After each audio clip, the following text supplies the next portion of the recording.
नमस्कार शेतकरी बंधूंनो, मी शेतकरी मित्र भूजल तज्ञ अनंता पाटील मोरे. मित्रांनो, आज आपण आलो रिसोड तालुक्यातील कवठा या गावी. आमचे मित्र तथा मार्गदर्शक संतोष भाऊ पुंड यांच्या शेतामध्ये आपण आता सध्या उभं आहे. संध्याकाळचे 7 वाजले. मित्रांनो, एक 8 दिवसापासून संतोष भाऊचा आग्रह होता, सर आमच्या शेतात या, एक बोर आम्हाला घ्या आणि चांगला पॉईंट द्या.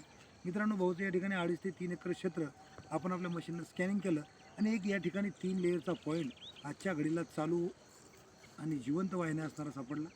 1.5 ते 2.25 इंची भाऊला आज रोजी पक्क्यात पाणी लागणार आहे. जशी मशीन येईल संतोष भाऊ या ठिकाणी बोर करतील आणि जो काही पाण्याचा व्हिडिओ असेल आपल्या सर्वांना आपण निश्चितपणे प्रामाणिकपणे दाखवण्याचा प्रयत्न करू. तथापि संतोष भाऊला या ठिकाणी आपण सांगू इच्छितो की 200, 250, 240 फुटापर्यंत या ठिकाणी तुमचा बोरचा धुड्डा हा बंद झालेला असेल.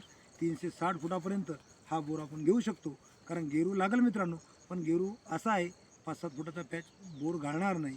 आणि आज रोजी 1.5 ते 2.25 इंचीपर्यंत पाणी आणि हिवाळ भरणीला या ठिकाणी 5चा पंप या ठिकाणी आमचे संतोष भाऊ चालू शकतील. जसा व्हिडिओ येईल तसा आपण टाकण्याचा नक्की प्रयत्न करू. धन्यवाद.